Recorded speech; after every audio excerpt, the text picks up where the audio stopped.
I've called my talk Biodive Art City, trying to put together biodiversity and art, as I was asked. And even if I am not an expert on art at all, I love it. And I've tried to include not only scientific questions or some figures or some concepts, but also stories, ideas, and approaches that I hope will help you to find inspiration and to build your, I hope, nice work arts. So I've always loved nature. I grew up in Madrid, which is a big city, but I was always reading books and journals and fascinated by people like Jane Goodall. Maybe you know her. She spent most of her life in Africa studying and living with chimpanzees. And later she became a great activist for the conservation of the world. And to improve the lives of people and the environment. She has repeated tirelessly during her life a message that is this one here, and that still inspires me even if I've listened it many, many times. And she always says that every single day, every single action we take makes a difference in this world. And I think that this project is also about this, about doing something, in this case, from the arts. So I was very fond of nature, but it was when I went to work located at the foot of a mountain range and natural park in South Spain, when I truly started to live closer to nature, and when I started to study and understand more of it. And it was there where I fell in love with these old growth forests of pinus, the oldest forest in Spain, or the oldest dated forest in Spain, reaching 1,000 years and constituting a truly living treasure that we don't want anything else than to preserve. And this, this is like, I'm going step by step, and this, because of this old growth forest, I got involved with dendrochronology, which is a science that study tree rings. And I got involved because I wanted to know more about those trees. I wanted to know about their lives, about when they were born, or what did they undergo during their lives, forest fires, or droughts, or good times, or whatever.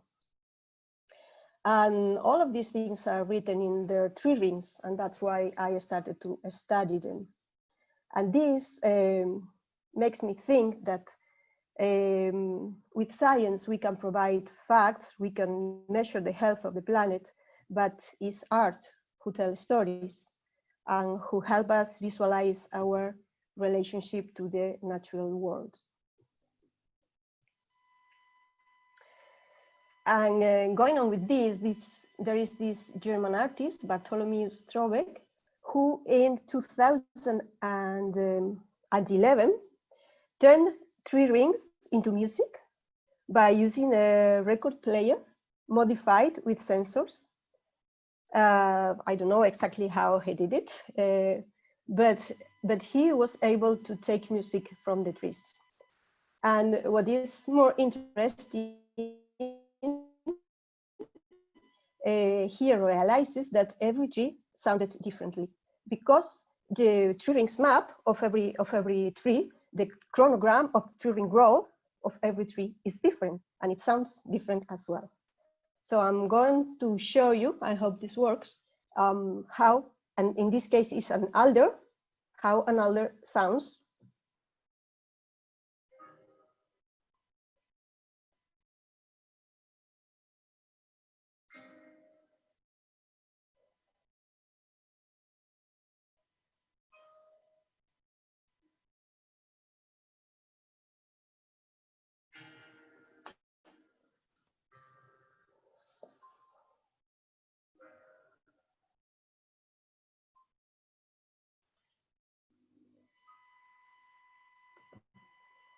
Well, something like this.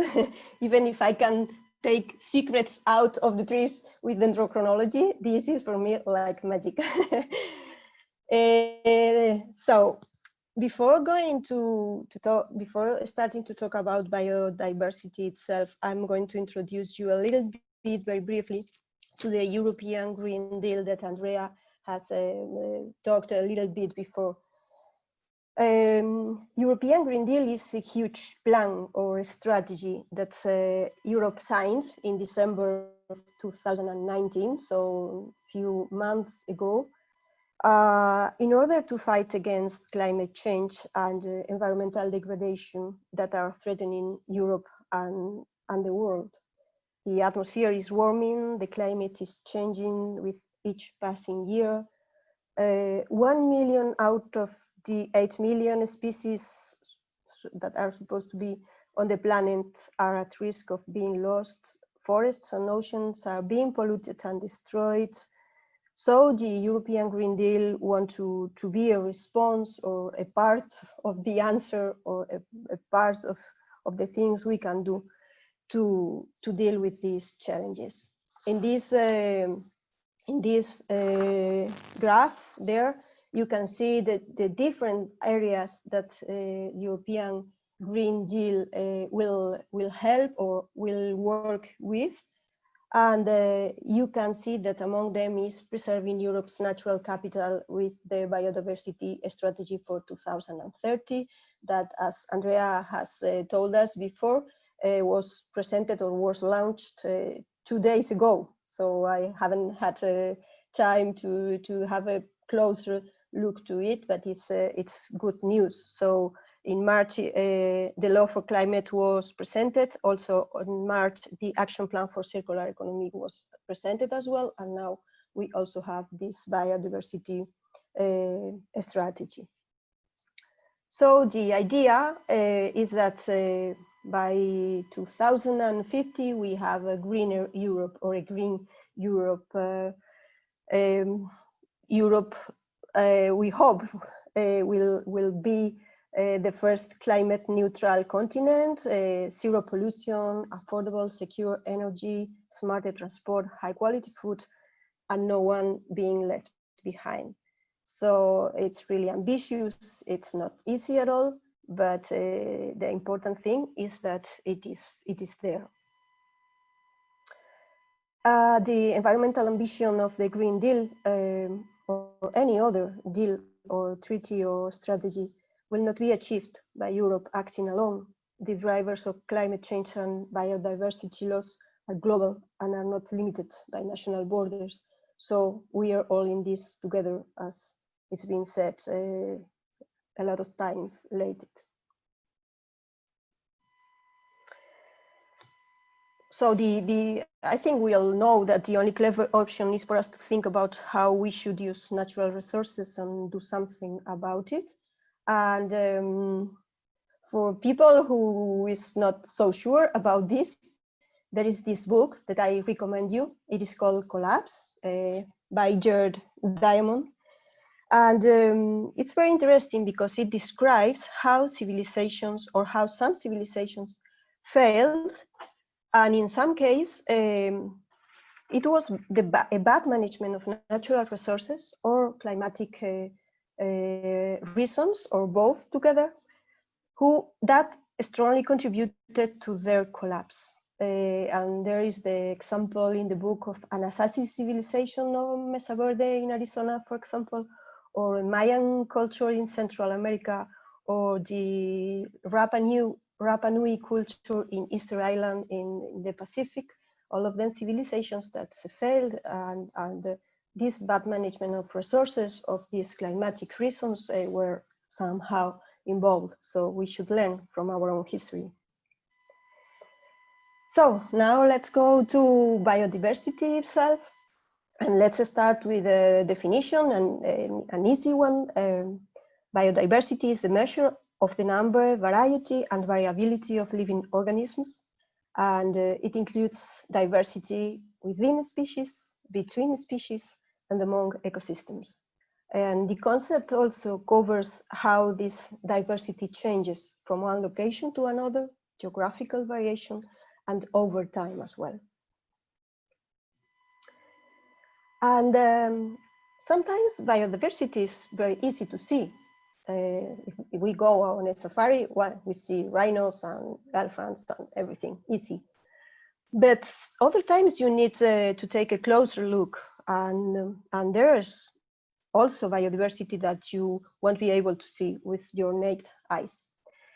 I love, for example, to look at the ground of boreal forests, like this one in Sweden, in a national park that I can't pronounce, but the name is there. In first look, what you see are trees, is the forest. But if you look down, if you look to the ground, you will find this amazing variety of lichens, ferns, mosses, seeds, fruits, small plants, rocks. It's a truly diverse mosaic that makes the forest much richer than you thought. And these different layers in the forest have inspired artists like Isabella Kirkland here. These are two paintings of a series focusing on a species of flora and fauna that are new to scientific literature. But the artists have put together animals that belong to very different geographical areas, and that would never live together in real life. So the images are idealized, and they exist only in the artist's imagination. They focus on the different layers of the forest. In this case, is the canopy, but there are other paintings taking care of the topmost or the ground or the understory, the different areas.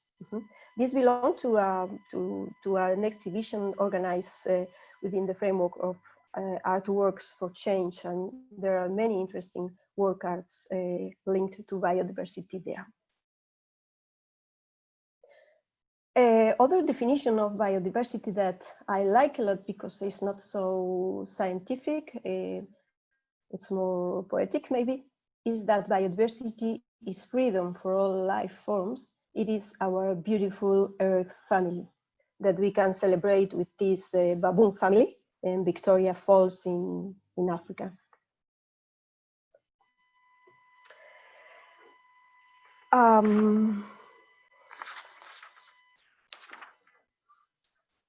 Biodiversity has inspired artists forever. This summer I went to Zimbabwe. My sister is living there. And I visited Matopos National Park in Matabeleland, a very nice place with a very sad and bloody history. And apart from landscapes and wild fauna, I visited the rock art by the San people. The San were hunter-gatherers, nomadic, who lived in natural caves. And there are thousands of paintings in the area, the oldest dating back 20,000 years. They used ochre and red in color, and they did the paintings by mixing plant extracts, eggshell, and even blood. And they used fingers, porcupine quills, or feathers as brushes. You could see there rhinos, cheetahs, kudos, giraffes, zebras, and many other safari characters. And you can see there their daily life, absolutely linked to nature, to environment, and to biodiversity. They chose amazing caves to do these drawings, where in the top of some rocks from where you could see the valleys and an inspiring landscape as well. So biodiversity is everywhere. It's both in land and in water, and it includes all organisms from microscopic bacteria to more complex plants and animals. And I want to show you an example we have here, or an ecosystem we have here in Huelva, in the south of Spain, which are wetlands, including marshes, estuaries, lakes of fresh and salty water. This picture here is from Odiel Marshes, a biosphere reserve that includes like 300 bird species, because we are in the crossroads of migratory routes of the birds from Europe to Africa, and that's why it's very, very rich in wild fauna. Spoonbills or flamingos, like in the picture, are some of the most interesting species we can, and valuable species we can see here.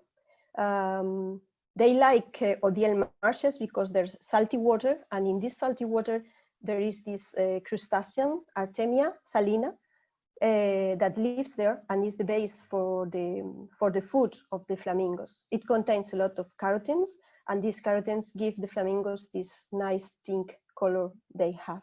Mm-hmm. And we have in Huelva also a graffiti and street artist. He called himself Manumatic, and well, he does a lot of work arts all over Huelva and in other cities and places. But around here, he has some nice work arts, like the one that I show you there, with this amazing flamingo in the wall of a house in a village close to the natural park, showing us or creating awareness about the beauty and the value of what we have here.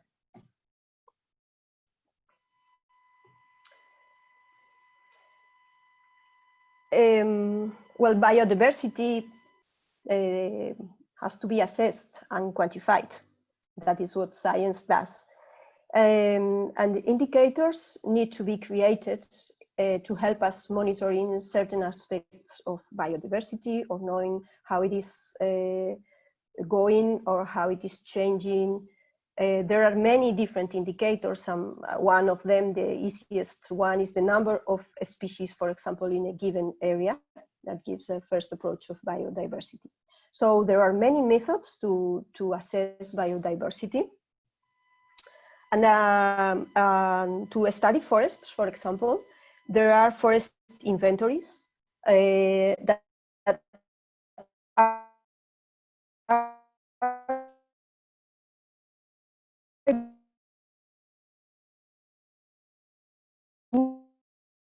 to assess biodiversity. Sorry, Hayes, now we are having some cuts on your talk. It came back. Sorry?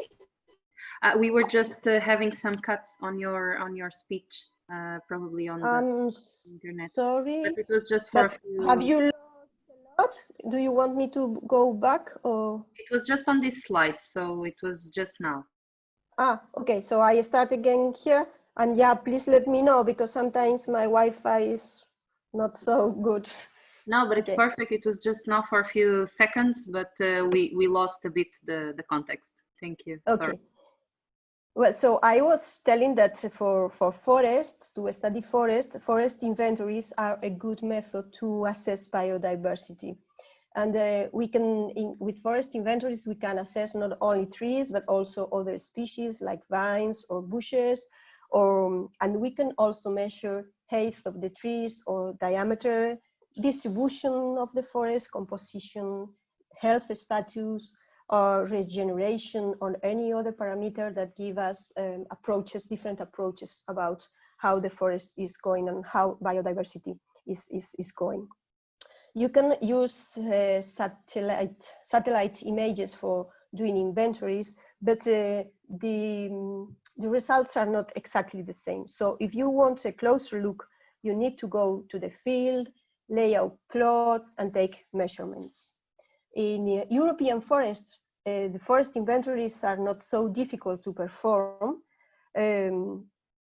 because we know the species and because the areas are not so difficult to reach. And most countries in Europe have their own national forest inventory, which provides us with a lot of information. But in other regions with high biodiversity, like the region that I'm showing you in this picture, which is the Réserve Naturelle de Dindéfelo in Senegal,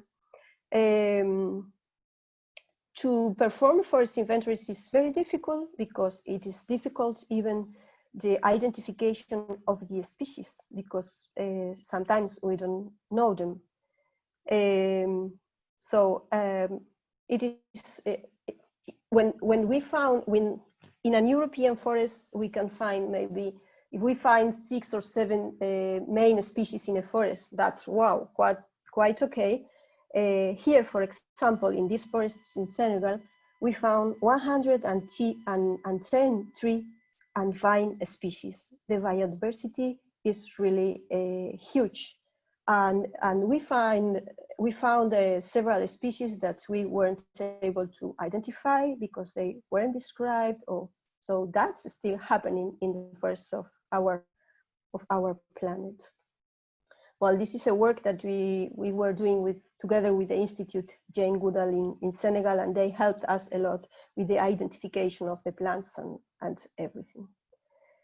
So current inventories of species, though useful, remain incomplete and insufficient for providing an accurate picture of the extent and distribution of all components of biodiversity. It is estimated that there are about 8 million species in the Earth, but we know like 1.7 million or something like that. The figures are really different depending on who give you them, but the truth is that we don't exactly know the total number of species in the world. And staying in Senegal for a while, I wanted to show you this project. It's a small project, but I love it. It's a project from the Fundación Ateneu San Roc, and it is led by a Spanish doctor, Mónica. She's working there with local women. Women there they do a very hard work. They live a very hard life because they have to cultivate the land. They have to take care of the children. They have to cook, to provide food, and they're always working. And this Spanish doctor wanted her to have a way for express themselves, and she created this workshop for sewing. And they make these nice tapestries that you can see there. That are a way of expression, also a place to chat with other women and to enjoy themselves.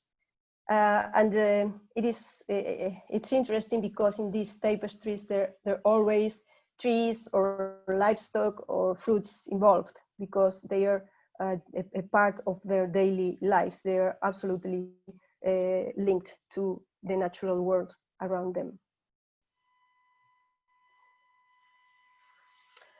So why is biodiversity loss a concern? Well, it is a concern because it provides us, of course, raw materials like the ones you can see there in the picture. Wood is probably the first one that comes to your mind. Wood, fuel wood, also hunting or mushrooms or resin or fruits or many other things. And products, these are the most obvious, but products derived from wood, for example, are used more and more in many of the objects that we use daily, like for example, computer screens or mirrors or technological tables or isolation materials. More and more these products coming from natural resources are in these objects.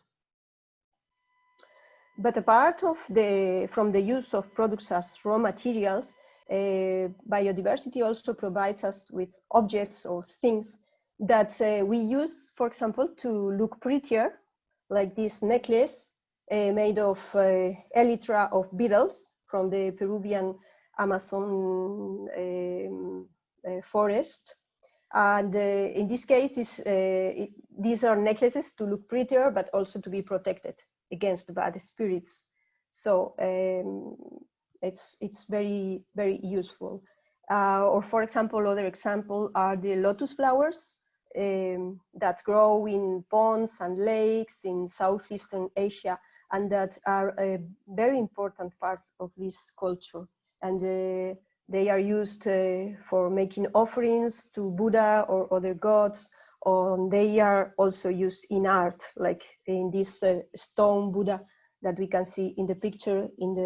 Under the legs of the Buddha, you can see a lot of lotus flowers carved in the stone. And we also obtain from biodiversity medicines, drugs. 70% of the drugs against cancer are natural or inspired in nature. And 4,000 million people in the world depend exclusively on natural medicine. Biodiversity is our living pharmacy, and with a huge importance for our health. And here I want to tell you a story, the story of Trementinaires. They were women living in small villages in the Pyrenean valleys that several times in the year went away, left their families to look for medicinal plants and other products like trementine from pines to be used as medicines. They usually had their own parcours, visiting people and families that were their clients. And sometimes they even went to big cities like Barcelona to sell their products. But the last Trementinaire, Sofia Montaner, she made her last trip in 1982 when she was 73 years old.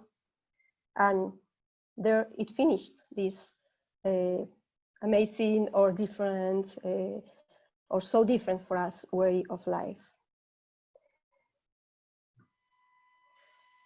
So biodiversity provides us with raw materials, with objects, with medicines, and with objects that are part of our lives, but they also, or mainly, provides many key benefits to humans that go beyond the mere provision of this raw material. All the ones that you can see here, and probably many others that are not written, but that are more and more important for our health and our living. Biodiversity provides medicines, but also affects human health and social relations. I don't know if you've heard of this Shinrin-yoku, I don't know how to pronounce this philosophy.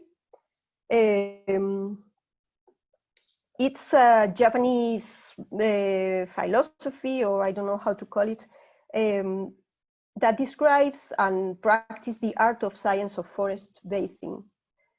It's well developed in Asia, where there are forests devoted to this Shinrin-yoku practice that includes even a small hospital and a doctor that creates a therapy for you and tell you to give this walk here or there and stop there and listen to the birds and and everything like that. And they believe that trees help you find health and happiness. And this is in close relation to the concept of biophilia that was first developed by an American biologist, Wilson. And the biophilia was described as the love of life and the living world.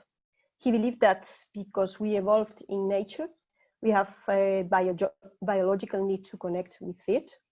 And we love nature because we learn to love the things that helped us to survive. We feel comfortable in nature because that is where we have lived for most of our life on Earth. It's like in our DNA.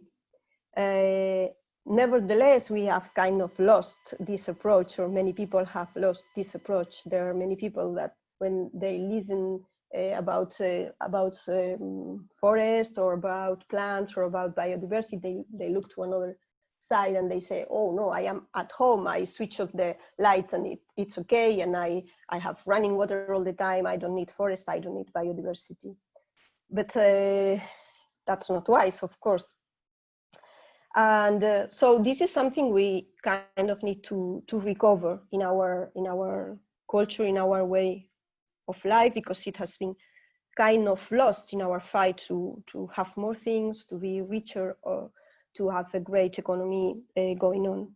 But nevertheless, it is something that most of the indigenous people haven't forgotten.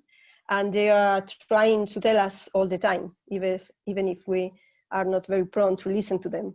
And here is a book that I also recommend you. There's a lot of work I'm giving to you. It is called The Falling Sky. It's been written by anthropologists, by a French anthropologist, but following the wisdom of David Kopenawa, and he's a shaman from the Yanomami people in the Amazonian forest. Well, I've chosen this quote, but the book itself is plenty of interesting ideas and things that we have forgotten.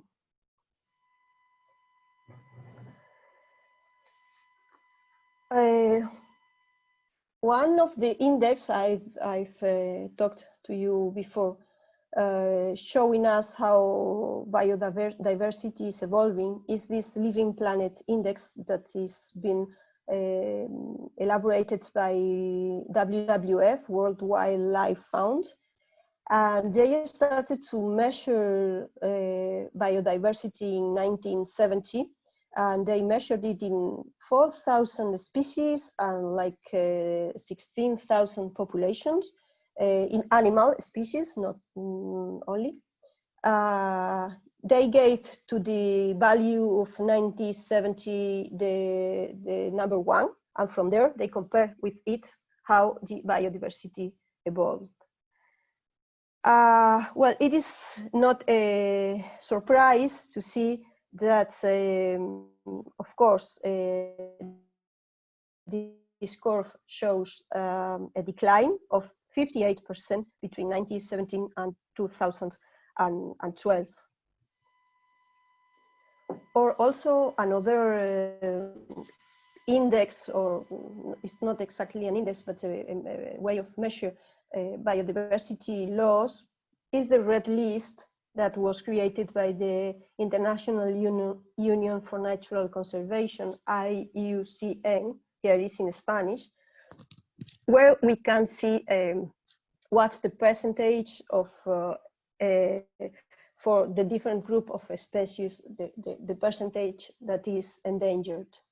And here we can see that, for example, amphibians are really endangered, while birds are not so much.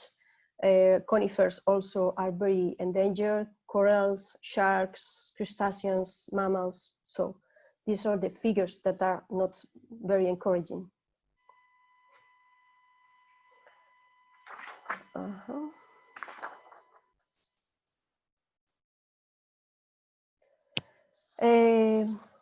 Before photography existed, illustrations were the way to have a register of a species of plants and animals. Illustration was the art of representing the shape, the colors, and the details of plants and animals. And they were useful, very useful, to identify, analyze, and classify a species. Whilst today they are not so relevant for research, for science, reminder of our science history. One of the, I think one of the best illustrators was Haeckel, like the father of ecology. He was born in Germany in 1834, and he spent his life researching about flora and fauna from the highest mountain to the bottom of the deepest ocean, as he said. He was a naturalist, biologist, philosopher, and he did these amazing drawings that are a clear link between science and art.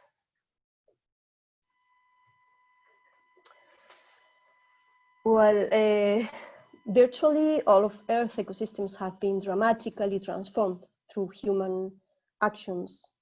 And the current loss of biodiversity is now faster than ever before. Many scientists say we are undergoing the 6th extinction. You know that the Earth have undergone 5 biggest extinctions, but this is the first one caused by us humans. So we have modified a lot of ecosystems. And when we modify an ecosystem to improve a service it provides, we break natural balances, and this generally also results in changes to other ecosystem services. And it's a very typical or clear example that actions to increase food production can lead to reduce water availability in other ecosystems that also, of course, need it. In Spain, we have many examples of this, and I think in other countries as well. But I am showing you here also an example from Huelva, from our province, where intensive agriculture is increasing to cultivate, for example, strawberries. Water that is taken from wells, but if we take the water from the wells, the table water lower its level, what seriously affects to the complex wetlands and marshes system of Doñana National Park, which is also an interesting wetland in Huelva, that are very close to natural feeds. As a result of such trade-offs, many services have been degraded, and also some people have benefited from the conversion of natural ecosystems and an increasing international trade, but other people have suffered from the consequences of biodiversity losses and from restricted access to resources they depended upon. In the long term, the value of the services lost may greatly exceed the short-term economic benefits that are gained from transforming ecosystems. And it also creates social fights, like discussions and problems, because, for example, here agriculture say, we are not criminals, we just want to cultivate things, but the ecologists in the other side, and it's kind of difficult to find the right balance.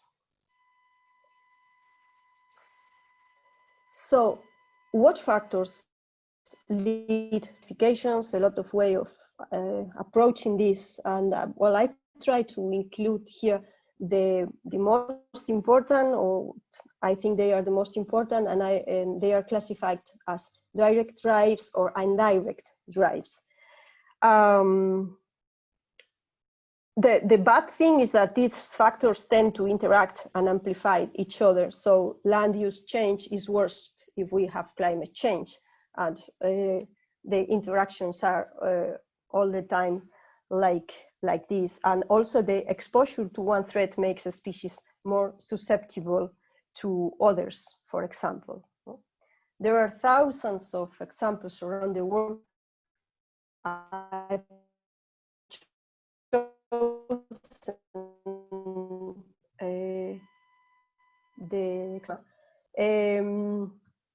The Altiplano is the Bolivian region, is the gray one in the little map that you can see there. It's a Bolivian region over 4,000 meters high, where the main use of land was livestock, mostly with local camelids like alpaca, vicuna, or llamas. Milk, meat, wool, excrements for fuel are used from them. And quinoa was cultivated in small plots by some agricultures, by some people. It has been a traditional crop from pre-Columbian times, but it was used for self-consume, and it was even considered a food for the poorest people. But in 2013, United Nations declared the International Year of Quinoa, and the prices reached like Bolivia was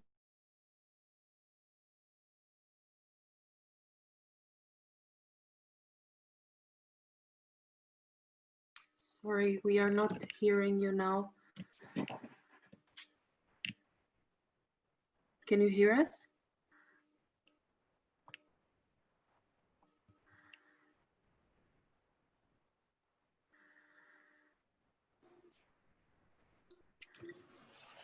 Flavia, perhaps you should write in the chat so we can understand if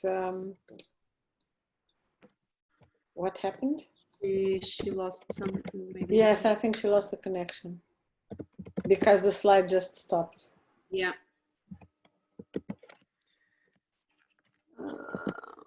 Okay, let's just give it a few minutes. Sorry, I've lost connection. Okay, no problem. Only good feedback.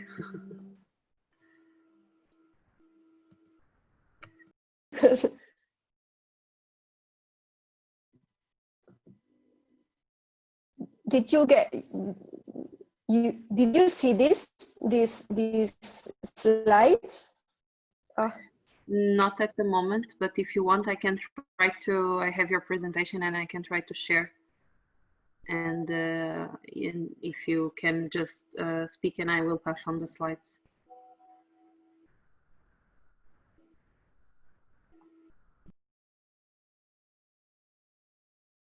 Listen to me now. Yes, we can hear you. Yes. I'm sorry. No problem. If you want, I can. Okay. It's okay.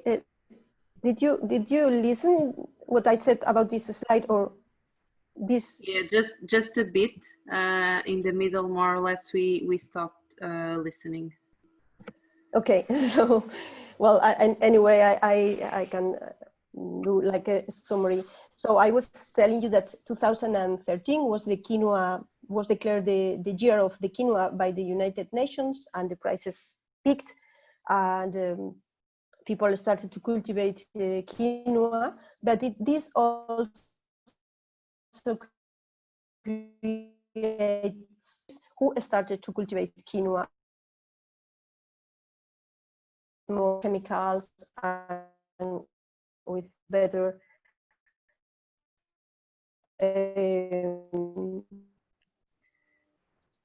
results. I think we are losing you again. And of course, wait. It's okay? Okay.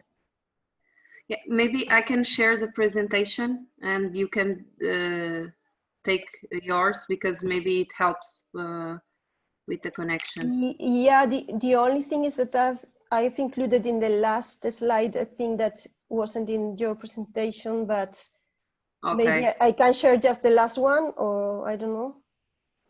Okay, let's try again. Now it's working better, so let's try again. I have it open if needed. Okay, thank you.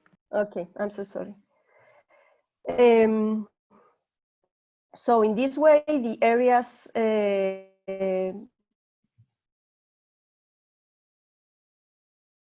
changed use formations in the area, like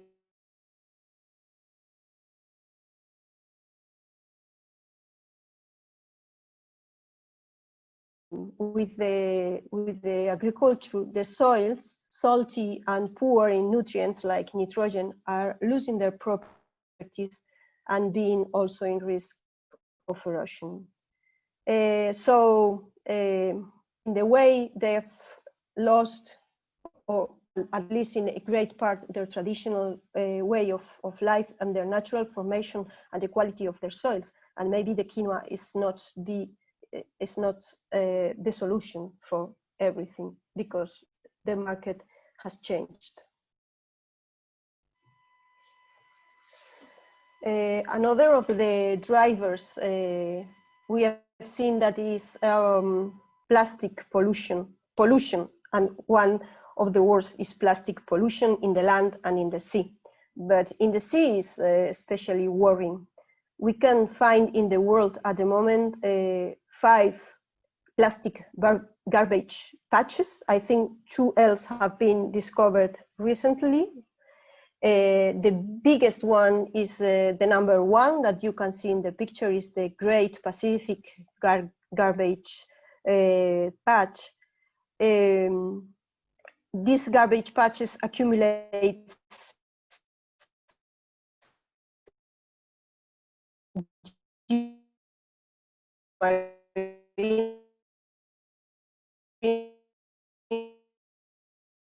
because of a bad recycling, illegal dirty beaches, lack of fish affecting communities for their survival. There are like 8 million, no?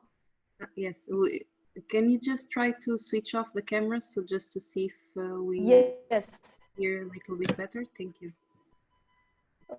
So, yeah, wait a minute.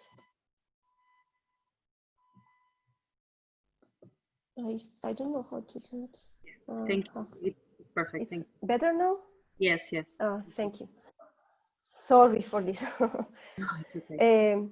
So this patch generates polluted water, animals in risk of extinction that eat plastic or that get caught in the nets, and also the lack of fish affecting communities for their survival. There are like 8 million tons of plastic of waste and thousands of millions of small pieces, even microscopical, distributed by everywhere in the sea and mixed with plankton, which is the base for food chain.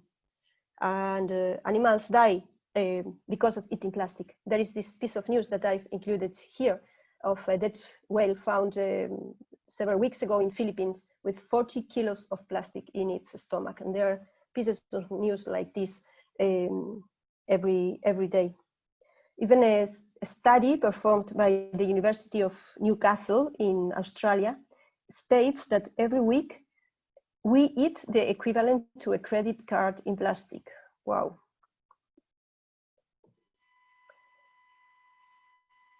Well, this picture doesn't need words. Artur Bordalo is a Portuguese artist, and he's made a lot of big trash sculptures that observe us from the streets of cities all over the world to remember that the world is not infinite and that our health needs more and better recycling. Here is the example of a turtle. So, and I am almost finishing. What actions can be taken to conserve biodiversity? So there are different things that we can do, and there I've included the logo of the European Green Deal again, because of course these big plans and strategies are a very important step ahead in the protection of biodiversity, but they are not the only one, and any approach we take can't be alone. So we need to work in the different lines of prevention, protection, tools, etc., in order to get better results. So here you have some actions. Protected areas, essential part of conservation, but not sufficient by themselves and sometimes difficult to enforce. To be successful, they have to be carefully chosen, ensuring that every ecosystem is represented, and they have to be well managed. Also market tools, including direct payments for ecosystem services or things like that, because to provide economic incentives to conserve biodiversity and to use ecosystem services sustainably, because the importance of biodiversity is often undervalued, as free things often are. So also prevention and early intervention, integrate biodiversity in agriculture, fishery and forestry services, because biodiversity is not something apart or something else, but something inside, because agriculture, fishery and forestry directly depend on biodiversity. Of course, strong institutions at all levels, and it's bigger because I think it's very important here in this forum, social awareness and active citizenship. And I think that here is where art has a lot to say to create this awareness. That's an interesting graph that WWF included in his Living Planet report in 2018. 2018. And it's interesting because here we can see that biodiversity loss is going through all the conferences of biodiversity, over targets, over all of the big measurements or plans or strategies that have been taken place along the years. So this means that, of course, we need to keep doing things and to creating strategies. And I think European Green Deal is a big one, a very interesting one. But we need to do something else in order to get the curve to go up instead of keeping going down. And well, my two last slides, they don't need words. I just let you to see them.